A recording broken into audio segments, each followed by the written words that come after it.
Hello दोस्तों, क्या हाल है।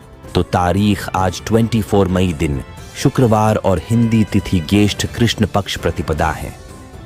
तो आइए बात करते हैं आज के मुख्य समाचार में देश भर की तमाम बड़ी खबरों पर नजर डालते हैं। और वहीं बड़ी खबर है कि एफएसएसएआई ने एमडीएच और एवरेस्ट को क्लीन चिट दी।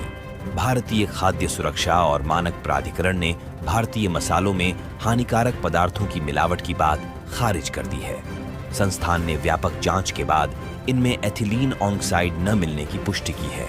एथिलीन ऑक्साइड से कैंसर होने का खतरा रहता है। और वहीं दिल्ली के मुख्यमंत्री अरविंद केजरीवाल ने आप सांसद स्वाति मालीवाल से मारपीट के मामले में पहली प्रतिक्रिया देते हुए कहा है कि इस मामले के 2 वर्जन हैं। केजरीवाल ने पीटीआई से कहा, पुलिस को दोनों वर्जन की निष्पक्षता से जांच करनी चाहिए। मालीवाल ने आरोप लगाया था कि मुख्यमंत्री केजरीवाल के सहयोगी विभव कुमार ने उन्हें पीटा था। और बड़ी खबर है कि एसबीआई ने सोशल मीडिया हैंडल ट्विटर पर पोस्ट किया है जिसमें फ्रॉड एसबीआई रिवॉर्ड पॉइंट को भुनाने के लिए एसएमएस या व्हाट्सएप पर एपीके फाइल भेज रहे हैं। कृपया ध्यान दें कि एसबीआई कभी भी एसएमएस या व्हाट्सएप पर लिंक या आमंत्रित एपीके फाइल नहीं भेजता है। ऐसे किसी भी लिंक पर क्लिक नहीं करें और अज्ञात फाइल को डाउनलोड ना करें। और वहीं दिल्ली अग्निशमन सेवा ने बुधवार को कहा कि केंद्रीय गृह मंत्रालय ऑफिस को बम से उड़ाने की धमकी वाला एक ईमेल मिला है। बकौल पुलिस, दमकल की गाड़ियां व बम निरोधक दस्ते की टीम मौके पर मौजूद हैं। रिपोर्ट्स के अनुसार द्वारका सेक्टर 11 स्थित सिटी सेंटर मॉल को भी बम से उड़ाने की धमकी दी गई है। और वहीं अगली बड़ी खबर है कि बिहार बीजेपी ने काराकाट लोकसभा सीट से बतौर निर्दलीय प्रत्याशी चुनाव लड़ रहे भोजपुरी एक्टर पवन सिंह को बुधवार को पार्टी से निष्कासित कर दिया। पार्टी ने पवन सिंह के नाम जारी पत्र में लिखा, आप एनडीए के अधिकृत प्रत्याशी के खिलाफ चुनाव लड़ रहे हैं। आपका यह कार्य दल विरोधी है। इससे पार्टी की छवि धूमिल हुई है। और वहीं बॉलीवुड अभिनेता शाहरुख खान की अचानक तबीयत बिगड़ गई है। वह आईपीएल की अपनी टीम केकेआर को सपोर्ट करने गुजरात के अहमदाबाद पहुंचे थे। इस बीच उन्हें लू लग गई, जिसके बाद अभिनेता को बुधवार को अहमदाबाद के केडी अस्पताल में भर्ती कराया गया। और बड़ी खबर है कि आरबीआई वित्त वर्ष 2023-24 के लिए केंद्र सरकार को रिकॉर्ड 2.1 लाख करोड़ रुपए का लाभांश देगा। यह राशि इससे पिछले वित्त वर्ष 2022-23 के लिए केंद्र सरकार को आरबीआई द्वारा भुगतान किए गए लाभांश के 2 गुने से भी अधिक है। आरबीआई ने बताया कि उसके केंद्रीय निदेशक मंडल की 608वीं बैठक में यह फैसला लिया गया है। और वहीं पूर्व पाकिस्तानी कप्तान वसीम अकरम ने कहा है कि गौतम गंभीर भारतीय पुरुष क्रिकेट टीम का हेड कोच बनने के लिए सबसे बेस्ट कैंडिडेट हैं। केकेआर के पूर्व गेंदबाजी कोच अकरम ने कहा, गंभीर साफ और 2 टूक बोलते हैं। अकरम ने कहा कि जीटी के हेड कोच आशीष नेहरा व वीवीएस लक्ष्मण भी अन्य विकल्प हो सकते हैं। और उधर प्रधानमंत्री नरेंद्र मोदी ने न्यूज 18 इंडिया को दिए इंटरव्यू में कहा है, जब तक मां जिंदा थी तो लगता था कि शायद मैं बायोलॉजिकली पैदा हुआ हूं। उनके निधन के बाद आश्वस्त हो चुका हूं कि परमात्मा ने मुझे भेजा है। उन्होंने कहा, यह ऊर्जा बायोलॉजिकल शरीर से नहीं मिली है, ईश्वर को मुझसे काम लेना है। और वहीं सर्राफा बाजार में सोने की मामूली गिरावट देखने को मिली है। India Boolean and jewellers association की वेबसाइट के मुताबिक कारोबार के दौरान 10 ग्राम सोना 100 रुपए सस्ता होकर 74,114 रुपए पर आ गया है। हालांकि चांदी आज ओनल टाइम हाई पर पहुंच गई है।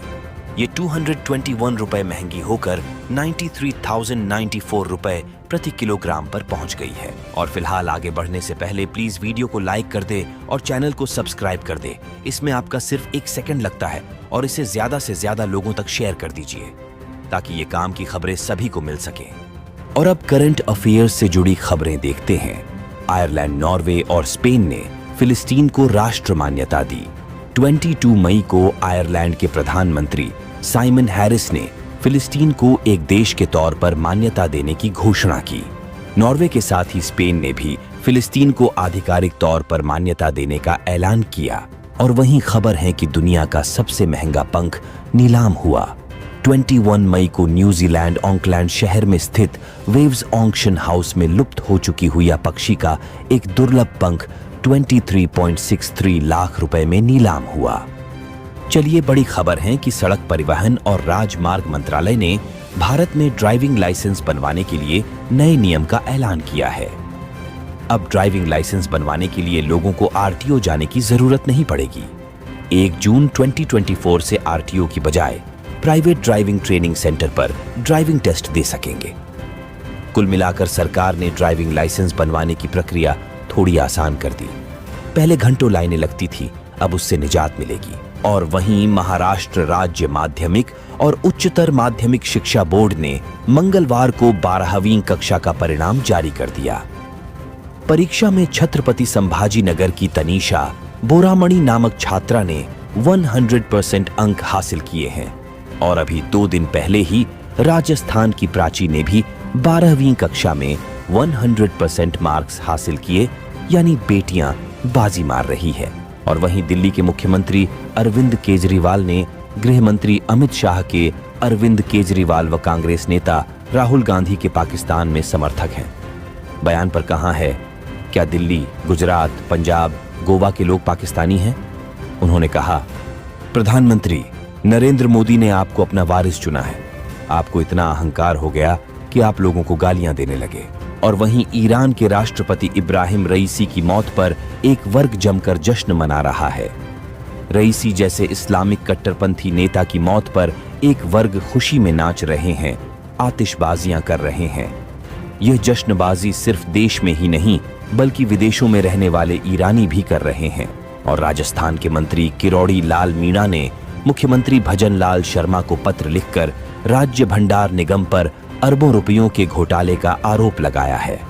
वह सरकार के एक प्रोजेक्ट में 1146 करोड़ रुपए की गड़बड़ी की आशंका जता चुके हैं। बकौल रिपोर्ट्स, मीणा कई बार इस्तीफे की बात कह चुके हैं और आलाकमान तक नाराजगी का संदेश देना चाहते हैं। और वहीं स्वाति मालीवाल के मामले एएपी का कहना है, उन्होंने ये सब कुछ बीजेपी के इशारे पर किया है।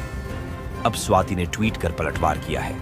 उन्होंने कहा कि कल से दिल्ली के मंत्री झूठ फैला रहे हैं कि मुझ पे एफआईआर हुई है, इसलिए बीजेपी के इशारे पर मैंने ये सब किया। उन्होंने कहा कि कंप्लेंट देने तक मैं इनके हिसाब से लेडी सिंघम थी और आज बीजेपी एजेंट बन गई। पूरी ट्रोल आर्मी मुझ पे लगा दी गई क्योंकि मैंने सच बोला। और वहीं प्रधानमंत्री नरेंद्र मोदी ने महाराजगंज, बिहार में चुनावी जनसभा में कहा है, विपक्षी गठबंधन का मंच राजनीतिक मंच नहीं, लाखों करोड़ों के घोटालेबाजों का सम्मेलन है। उन्होंने कहा कि मंच पर 20 लाख करोड़ रुपए के घोटालेबाज एक साथ बैठते हैं। जब ये इकट्ठा होते हैं तो इनमें 3 बुराइयां नजर आती हैं। इनमें गैर सांप्रदायिक, जातिवादी और परिवारवाद शामिल हैं। और वहीं दिल्ली हाई कोर्ट ने शराब नीति केस में सीबीआई और ईडी द्वारा दर्ज मामलों में आप नेता मनीष सिसोदिया की जमानत याचिका को मंगलवार को खारिज कर दिया। हाई कोर्ट ने कहा कि सिसोदिया मामले में जरूरी सबूतों को मिटाने के कृत्य में शामिल थे। हाई कोर्ट ने कहा कि सिसोदिया का आचरण लोकतांत्रिक सिद्धांतों के बिल्कुल विपरीत था। और वहीं मुंबई के घाटकोपर में एमिरेट्स के एक विमान की चपेट में आने से कम 40 फ्लेमिंगो की मौत हो गई। वहीं फ्लाइट भी क्षतिग्रस्त हो गया। एक वन्य जीव कल्याण समूह के सदस्य ने मंगलवार को इस घटना के बारे में जानकारी दी। तो चलिए दोस्तों, अब न्यूज रूम को विराम देते हैं और जिन लोगों ने अभी तक चैनल को सब्सक्राइब नहीं किया वो प्लीज चैनल को सब्सक्राइब कर ले और मिलते हैं कल सेम टाइम पर। अपना ख्याल रखना। जय हिंद, जय भारत, वंदे मातरम।